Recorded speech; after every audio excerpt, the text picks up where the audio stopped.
Anyway, this market's been oscillating between greed and neutral this week, but it's had a big jump. Talking about Bitcoin this week, let's look at the market cap.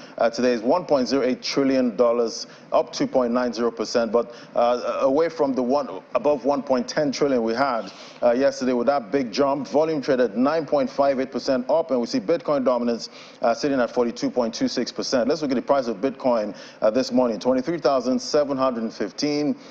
Big pullback there, 4.04%. Don't know what happened yesterday. It was looking like the bulls are ready to take it above 25,000, but they had that pullback. Could be profit taking at this point with the bears. Volume traded $38.98 billion. Let's look at the price of Ethereum. That's holding on. $1,657, but it's also down 2.22%. Volume traded $11.86 billion. Let's bring in Michael Inaji now, financial market analyst. Hello, Michael. Good morning. Hello, Michael. All right. Good morning, Letty. Can you hear me? Fantastic. Yeah, we have Michael. Great to have you, Michael. So this market, talking about Bitcoin this week, price action did have that incredible jump yesterday. Don't know what spiked that, but now we're having a pullback, and obviously we've had issues this week from the U.S. Securities and Exchange Commission going after Paxos, stopping it from sending out all those BUSD tokens, but the market still rallied regardless, but it looks like something else is pulling the market back today. Yes, so it's been a whirlwind in terms of price action. We've seen Bitcoin basically bounce from 16,000 all the way to 25,000, representing a $9,000 move, almost a 50% move from the bottom. A while ago, back in December, I said that we have we look like we're bottoming out, and I remember I said the downside maximum was about 50% from where we are, and so now that you've gotten this relief bounce, and basically what you're looking at is a couple of things. You're looking at the Wells order that came in from the SEC and how scared money is going to put money into Bitcoin, which is sovereign, which cannot be litigated by the SEC. So that's something that you have that can explain some of the what might look like an inorganic flow. So when you couple new demand because people are scared that their stable coins are going to get seized into Bitcoin, that translates into some of the move that we're seeing so far.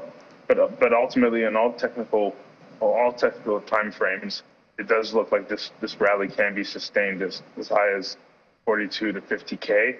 Obviously, it's not going to happen overnight, but I really do think we've found some short-term bottom, and then we've begun another rally. It's not a bull market, but we're in the writing for a rally. So I guess we can't call this a bull market rally anymore. Or is it still, within that purview? And what are you expecting for next week for price action? Yes. I no longer consider this a bear market rally at all. I would think that we've moved out of this. And if you look, most of the alts are bottoming out. I think most coins look very healthy in terms of bottoms and finding good opportunities.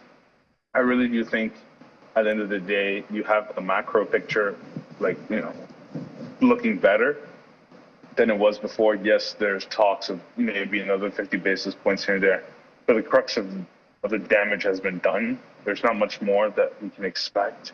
And so I think in the next 360 days, we're going to see Bitcoin trading somewhere closer to 50,000. And so what does that mean for alts? You can see alts return back to the all-time highs they were at, if not break new ones. So I really do believe in the free market, there's only one asset that truly tells you how people are feeling, and that's Bitcoin. And so I think Bitcoin is basically telling you that most risk investors have the appetite, to get back in, and they've seen some kind of a bottom, regardless of how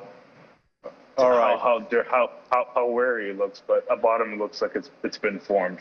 All right, Michael. Well, we're all looking for that bottom in 2022. I guess some people have found it. Thank you so much, Michael Inaji, financial market analyst. Thank you.